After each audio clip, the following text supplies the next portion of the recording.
A bad day does not equal a bad life. Just because you're having a bad day does not mean that the rest of your life is going to be terrible. Even if you had a very rough childhood, that doesn't mean that the rest of your life has to follow that same pattern. You are the creator of your reality. You get to control what's going on around you, and it starts within your mind. Do not allow a bad day to make you start looking at life like, oh my gosh, life is going to be terrible because this happened to me, because that happened to me. You can look at your past and look at the bad and say, okay, this happened to me, but I have so much ahead of me and all I can control is ahead of me. So if I'm going to focus and I'm going to lock in, I'm going to make sure that my future is nothing like my past. Having a bad past does not have, your past has nothing to do with your future at all. You get to decide what your future is going to look like. Like, you can be broke, busted, and disgusted on December 3rd, and if you decide and you put in the work to change your life, by January 27th, you can be looking 10 times better. Everything can be looking different. Your finances can be different. Your, like, the way you dress, your hair, all that can be different. Your aura can be different, but it all starts with up here. If you start to tell yourself, first you need to validate the situation. Don't try to be delusional. Be like, oh my gosh, bad things don't happen to me. Oh, this isn't that bad. This isn't that it is.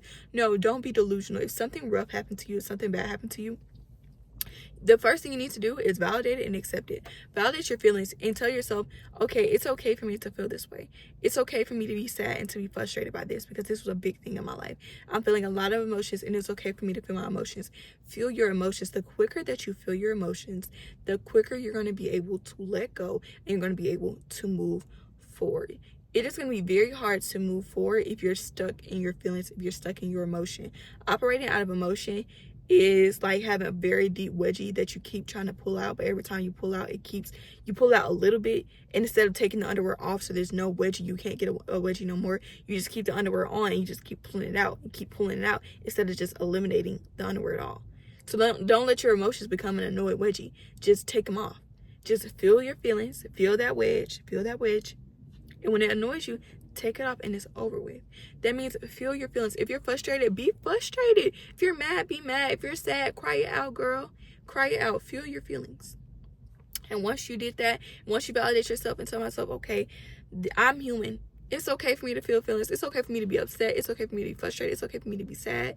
Okay, I'm going to feel my feelings. I'm going to go and journal. I'm going to cry it out. I'm going to go scream. I'm going to go write my feelings on a plate and throw the plate in the street and then clean it up. Clean that plate up, honey. Clean up behind yourself and throw it away. And then just express your feelings, feel your feelings. Once you do that, then you can start working on your game plan. Then you can start looking at different things, because your vision and your mind is clouded when you're full of emotions. When you're full of so many big, heavy emotions, you're clouded and you can't make correct decisions, and you can't try to navigate the situation. You can't look at the situation without your emotions be tied to it. Take your emotions out of it and you're able to see a situation for what it is, and then you can start looking at your options. This is where we're going to get our attack plan. Start looking at, okay, what do I need to do to either get me out of it or to change it? If you need to get yourself out of it, if that's looking at finances, finding a job, doing all those different things, give yourself a timeline, give yourself a goal. If you work without a goal, it's kind of like you're just working aimlessly and you're going to find yourself just wondering and doing nothing. You don't have to be a big goal. You can say, okay, I want to save X amount of dollars so that I can invest it into this. Don't just say I'm going to save X amount of dollars and those dollars do not have a home. Those dollars do not have a goal, because you're going to end up saving money and then some new shoes don't come out and them savings don't got no name on it. They don't have nothing that's going towards you. You're like, oh, I want these new shoes. And you're going to take it out your savings and you're going to put it in new shoes. And then you're going to start taking out your savings to pay for your wings, then to pay for it. You see, that money needs to already have a home in your savings. I'm saving X amount of money for my new car, or I'm saving X amount of money for my new house, or I'm saving X amount of money for this vacation, or for this bag, or for this, whatever it is that you need. Your money needs to have a name on it when it's in your account, so that you're not just aimlessly buying things.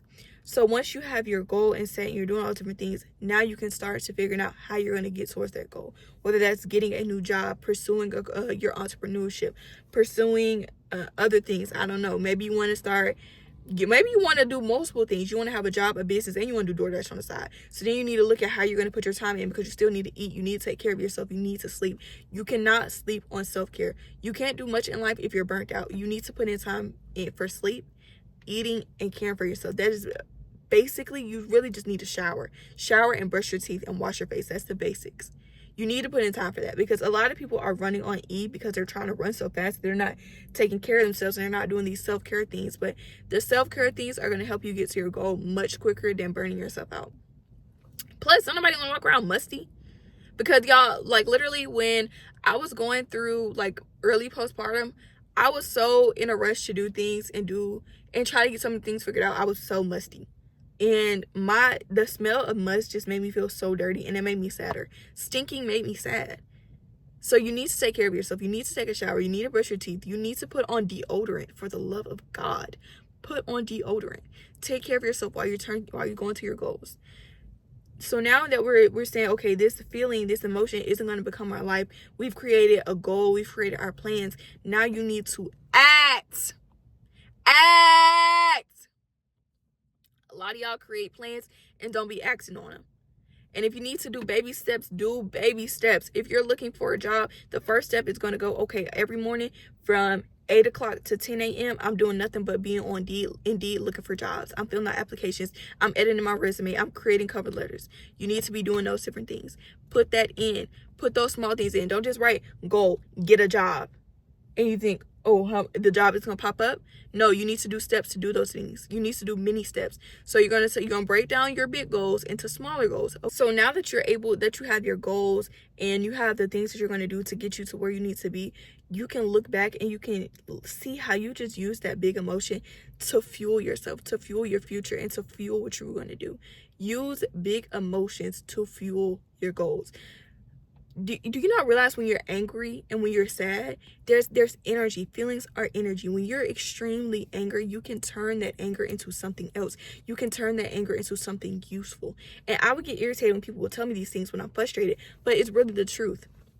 When you're going through a hard time in life, use those things, because everything in life is teaching you.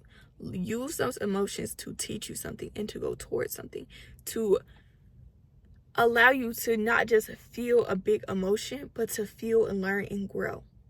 Use your aggravation, your anger, your sadness to fuel you to want to move forward. Instead of becoming hopeless, become angry. Become like, oh my gosh, I never want to be in this circumstance ever again in my life. I never want anyone to ever feel like they have this amount of power over me. I never want to be in this feeling in my life. So now you're using whatever situation you're in to fuel you up. It's fueling you with emotion to act. When you start acting, everything is going to fall into place. It's going to be scary at first. It's going to feel like you don't know what you're doing, but everything is falling into place. Trust me, it is falling into place. You got this. I hope you guys enjoyed the video and understand that a bad day, a bad moment does not have to become a bad life. Make sure y'all like, comment, and subscribe. I'm so excited to see y'all in my next video. And if you haven't already, go check out my older videos on my YouTube channel. I love y'all so much, and I pray that y'all have an amazing day. I love you, babies.